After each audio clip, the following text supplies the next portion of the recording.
Bismillahirrahmanirrahim. Assalamualaikum warahmatullahi wabarakatuh. Sebelum memulai, izinkan saya memperkenalkan diri dan rekan kelompok saya. Di antaranya satu, M. Lukman Hanafi dengan NIM A17 2021 000188. Kemudian saya pribadi, Insan Kamil Akbar dengan NIM A17 2021 000194. Kami dari kelompok N703, mata kuliah Pendidikan Pancasila, akan menjelaskan materi upaya pemberantasan korupsi. Tapi sebelum memulai, kami ingin menjelaskan terlebih dahulu apa itu korupsi. Korupsi adalah penyalahgunaan kekuasaan untuk keuntungan pribadi. Ini bisa berupa 1. Suap, yaitu memberi atau menerima sesuatu untuk mempengaruhi keputusan. Kemudian 2. Pemerasan, yaitu memaksa seseorang untuk memberi uang atau jasa dengan ancaman. Kemudian 3. Penipuan, yaitu menyalahgunakan informasi untuk keuntungan pribadi. Kemudian yang keempat, penggelapan, yaitu mengambil uang atau barang yang dipercayakan untuk kepentingan pribadi. Dan yang terakhir, nepotisme, yaitu memberikan keuntungan atau posisi kepada keluarga atau teman atau orang-orang terdekat tanpa memperhatikan kualifikasi dan kualitas.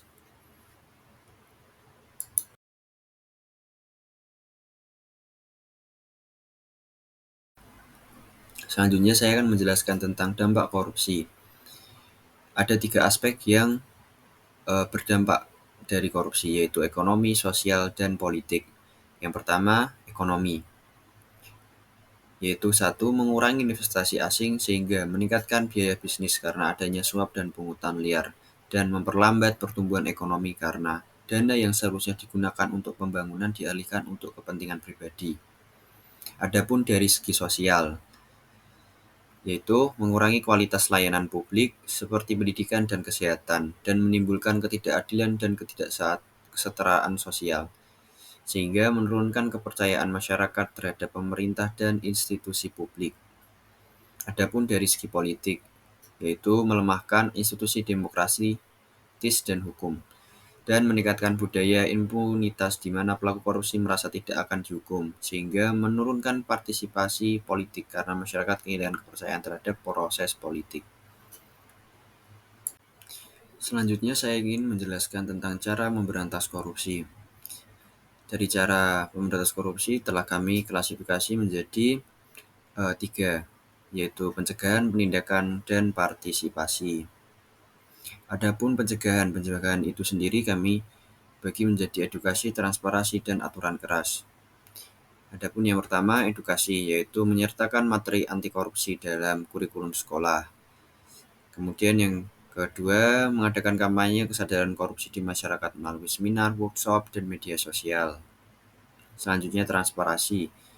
Dengan transparansi kita bisa mengembangkan sistem e-government untuk membuat proses administrasi lebih transparan dan mudah diawasi. Kemudian bisa juga mewajibkan pejabat publik untuk melaporkan harta kekayaan mereka. Selanjutnya bisa dengan aturan keras, yaitu mengimplementasikan kebijakan dan peraturan yang ketat untuk mencegah korupsi seperti peraturan pengadaan barang dan jasa yang transparan. Selanjutnya, penindakan. Penindakan itu sendiri bisa berupa penegakan hukum. Penegakan hukum yaitu memperkuat peran lembaga penegak hukum seperti Komisi Pemberantasan Korupsi atau bisa disebut dengan KPK.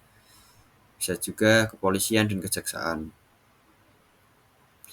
Dan menyediakan pelatihan bagi penegak hukum untuk meningkatkan kemampuan mereka dalam menangani kasus korupsi. Selanjutnya, dalam penindakan kita bisa berupa hukuman berat. Hukuman berat itu bisa berupa memberikan hukuman yang tegas kepada pelaku korupsi untuk memberikan efek jera, atau menyita dan mengembalikan aset yang diperoleh dari hasil korupsi dari negara. Kemudian kita bisa juga melakukan kerjasama internasional, kerjasama dengan negara lain untuk melacak dan mengembalikan aset yang disembunyikan di luar negeri. Kemudian kita juga bisa berpartisipasi dalam konvensi internasional anti korupsi seperti United Nations Convention Against Corruption atau bisa disebut dengan UNCAC.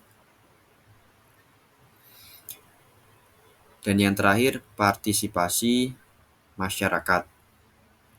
Partisipasi masyarakat itu bisa berupa pelaporan, yaitu membuka saluran pelaporan yang aman dan rahasia bagi masyarakat untuk melaporkan tindakan korupsi, atau melindungi saksi dan pelapor agar mereka berani melaporkan tanpa takut akan konsekuensi negatif, atau menggunakan media dan LSM. Media massa berperan penting dalam mengungkapkan kasus korupsi dan mengedukasi masyarakat tentang bahaya korupsi, atau menggunakan LSM atau bisa disebut dengan lembaga swadaya masyarakat dengan melakukan pemantauan independen dan advokasi anti korupsi. Contoh kasus korupsi yang pertama yaitu kasus korupsi iktp. Kasus korupsi besar ini terjadi dalam proyek pengadaan KTP elektronik dengan nilai kerugian negara mencapai triliunan rupiah dan melibatkan banyak sekali penjabat. Yang kedua, kasus Hambalang. Yang ini kasus korupsi dalam proyek pembangunan pusat olahraga Hambalang yang melibatkan penyalahgunaan anggaran negara. Yang ketiga, kasus Bank Senturi. Skandal buyout Bank Senturi yang melibatkan penyalahgunaan dana publik dalam jumlah yang besar. Selanjutnya, tantangan pemberantasan korupsi. Yang pertama itu budaya korupsi. Korupsi yang sudah menjadi kebiasaan di beberapa sektor dan lapisan masyarakat membuat pemberantasan menjadi sulit. Yang kedua, intervensi politik. Tekanan dan intervensi seringkali menghambat proses penegakan hukum dan investigasi dalam kasus korupsi. Yang ketiga itu sumber daya yang terbatas. Keterbatasan dana dan sumber daya manusia yang berkualitas ini sangat mempengaruhi untuk memerangi korupsi. Selanjutnya kesimpulannya adalah pemberantasan korupsi di Indonesia memerlukan kerjasama dari semua pihak, mulai dari pemerintah, lembaga penegak hukum, masyarakat, hingga media massa. Langkah-langkah yang terintegrasi dan berkesinambungan sangat penting untuk memberantas korupsi yang sudah mengakar dan menciptakan pemerintah yang bersih dan transparan. Dengan adanya upaya yang kuat dan berkesinambungan, diharapkan korupsi dapat diberantas dan kepercayaan masyarakat terhadap pemerintah dapat meningkat. Saya mewakilkan saya pribadi dan rekan kelompok saya, pamit undur diri dan terima kasih telah menonton sampai selesai. Terima kasih. Wassalamualaikum warahmatullahi wabarakatuh.